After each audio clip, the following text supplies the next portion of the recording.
Hi friends, எல்லாரும் எப்படி இருக்கீங்க? இன்னைக்கு எல்லாருக்குமே ரொம்ப யூஸ்ஃபுல்லான ஒரு ரெசிபியை தான் நம்ம சேனல் நிவ்யா ஃபுட் மேக்கர்லேருந்து உங்க கூட நான் ஷேர் பண்ணிக்கிறேன்.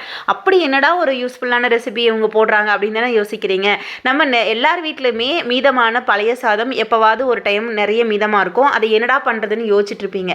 அப்படிப்பட்ட பழைய சாதம் வீட்டில் இருந்துச்சுன்னா உடனே சூப்பரான பூரி பண்ணலாம். வாங்க எப்படி பண்ணுறதுன்னு பார்த்துடலாம்.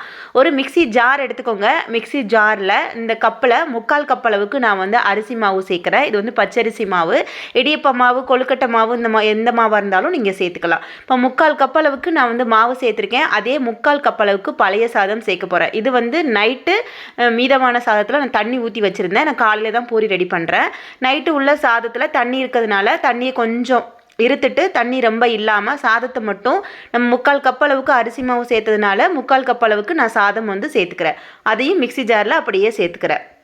சேர்த்துட்டு இந்த மாவு சாதம் ரெண்டுக்கு தேவையான அளவுக்கு உப்பு சேர்த்துக்கிறேன். இதை வந்து அப்படியே நல்லா அரைச்சிக்கலாம். தண்ணி எதுவும் நான் சேர்க்காம தான் அரைச்சிக்க போகிறோம். அப்போ தான் நல்லா நமக்கு மாவு அந்த பூரி மாவு பக்குவத்துக்கு நமக்கு வரும். அதாவது மாவு பாருங்கள் எவ்வளோ கெட்டியாக இருக்குன்னு. இந்த மாதிரி தான் இருக்கணும். இந்த மாவை வந்து நம்ம இப்படி உருட்டி பார்த்தோம்னா உருண்டையாக உருட்ட வரணும். அப்போ தான் நம்மளால் தேய்ச்சி எடுக்க முடியும். ரொம்ப வந்து லூஸாக இருந்துச்சு அப்படின்னா பண்ண முடியாது.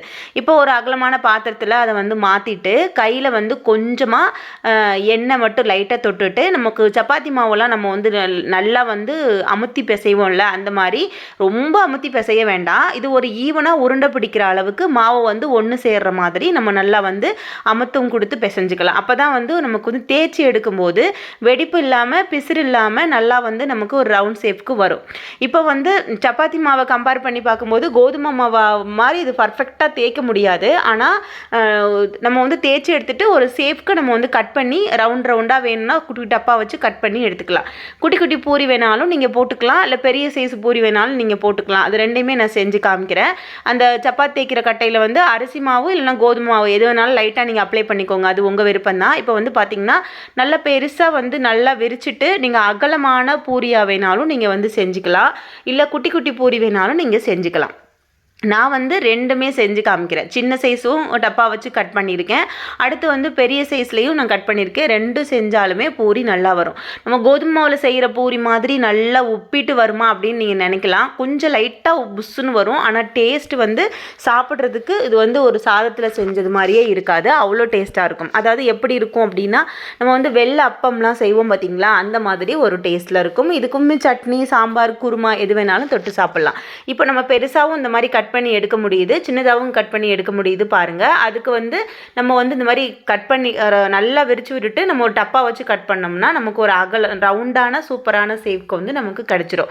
இப்போ வந்து எண்ணெய் வந்து போட்ட உடனே நல்லா வந்து புஷ்ஷுன்னு வரும் பார்த்திங்களா, பூரியெல்லாம் நீங்கள் செய்வீங்கள்ல, அந்த அளவுக்கு தான் எண்ணெய் நல்லா சூடு பண்ணி வச்சுக்கணும். அதே மாதிரி எண்ணெய் வந்து நல்லா வந்து போட்ட உடனே புஷ்ஷுன்னு வர்ற மாதிரி எண்ணெய் நல்லா வந்து ஹீட்டாக இருக்குது. அதை வந்து சேர்த்துட்டு நல்லா வந்து கரண்டி வச்சு இந்த லைட்டு ஓரங்களில் எண்ணெய் எப்படி இப்படி தள்ளி விடுவோம்ல, அதே மாதிரி தள்ளி விட்டுக்கலாம். இப்போ வந்து பாருங்கள், உங்களுக்கு நல்லா புஷ்ஷுன்னு வருது பார்த்திங்களா, இந்த அளவுக்கு வரும். இதை வந்து ரெண்டு சைடும் நல்லா திருப்பி விட்டு நல்லா செவந்து வந்ததுக்கப்புறமா நம்ம வந்து எடுத்து வச்சுக்கலாம். இது வந்து பார்க்குறதுக்கு நீங்கள் பழைய சாதம் அரிசி மாவு மட்டும்தானே, இதில் எப்படி பூரி வரும்னு நீங்கள் நினைக்கலாம். நீங்கள் ட்ரை பண்ணி பாருங்கள், சூப்பராக வரும். டேஸ்ட்டு ரொம்ப நல்லாயிருக்கும். ரொம்ப வந்து கனமாக ஒரு மாதிரி காஞ்சு ரொம்ப நேரம் ஆனாலும் ஒரு மாதிரி ரொம்ப கல் மாதிரி இருக்காது, நல்லா சாஃப்டாகவே இருக்கும். இது வந்து அதே மாதிரி சின்ன சைஸ் பாருங்கள், அதையும் நான் எண்ணெயில் போட்டிருக்கேன். நீங்கள் வந்து உங்களுக்கு எவ்வளோ சைஸ் இன்னும் குட்டியாக குட்டி குட்டி பூரி இருக்குது பார்த்திங்களா, அந்த சைஸு கூட நீங்கள் கட் பண்ணி போட்டுக்கலாம். அது உங்கள் விருப்பம் தான். நல்லா செவந்ததுக்கப்புறமா எடுத்து வச்சுக்கலாம். இது எண்ணெயெல்லாம் எதுவும் குடிக்காது, நல்லாயிருக்கும் சாப்பிட்றதுக்கு. இது வந்து பார்த்திங்கன்னா செஞ்சு வச்சுட்டு நீங்கள் உடனே தான் சாப்பிட்ணுமா அப்படின்னு கேட்கலாம். ஆறுனதுக்கப்புறம் கூட நான் சொல்லியிருக்கேன் இல்லையா, சாஃப்டாக இருக்கும் அப்படின்னு சொல்லிட்டு. அதே மாதிரி எல்லா பூரிகளையுமே நம்ம வந்து கட் பண்ணி போட்டு எடுத்துக்கலாம். வீட்டில் வந்து யாராவது திடீர்னு ஒரு கெஸ்ட் வந்துட்டாங்கன்னா நம்ம வீட்டில் நிறைய பழைய சாதம்லாம் மீதமாயிரும். அப்படி இருக்கும்போது அன்றைக்கி காலைல நீங்கள் ஒரு சூப்பரான குழந்தைங்களுக்கெல்லாம் பிடிச்ச மாதிரியான ஒரு பூரி செஞ்சு ஒரு சூப்பரான ஒரு டிஃபனாக நீங்கள் காலையில் கொடுத்துடலாம். ட்ரை பண்ணி பாருங்கள். ஒரு பழைய சாதத்தில், அதை மீதமான ஒரு சாதத்தில் ரொம்ப ரொம்ப ரொம்ப டேஸ்டியான ஒரு சூப்பரான பூரி செய்ய முடியும். நீங்கள் ட்ரை பண்ணி பாருங்கள், உங்களுக்கும் இதே மாதிரி சூப்பராக வரும். இப்போ நம்ம பூரியெல்லாம் பாருங்கள், பெரிய சைஸ் சின்ன சைஸ் ரெண்டையுமே நான் வந்து அடுக்கி வச்சு காமிக்கிறேன். நீங்கள் ரெண்டு சைஸுக்கும் வேணாலும் உங்கள் பண்ணிக்கலாம், உங்கள் விருப்பம் போல தான். இப்போ வந்து குழந்தைங்களுக்குனா குட்டி குட்டி பூரி ரொம்ப பிடிக்கும். பெரியவங்கன்னா பெரிய சைஸ் பூரி ஒரு 2 பூரி சாப்பிட்டாங்களா 3 பூரி சாப்பிட்டாங்கன்னாவே போதும். போதும். அதுக்காக தான் 2 சைஸும் செஞ்சு காமிச்சிருக்கேன். ட்ரை பண்ணுங்கள்.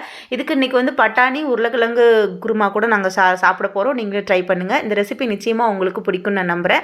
பிடிச்சிருந்துச்சுன்னா நம்ம சேனலை சப்ஸ்கிரைப் பண்ணிக்கோங்க. பெல் ஐக்கானை கிளிக் பண்ணுங்கள். உங்கள் ஃப்ரெண்ட்ஸ்க்கு ஷேர் பண்ணுங்கள். அடுத்து ஒரு சூப்பரான ரெசிபிஸ் வர காத்துட்ருக்கு. தொடர்ந்து நம்ம சேனலை பாருங்கள். ஓகே ஃப்ரெண்ட்ஸ், பாய்.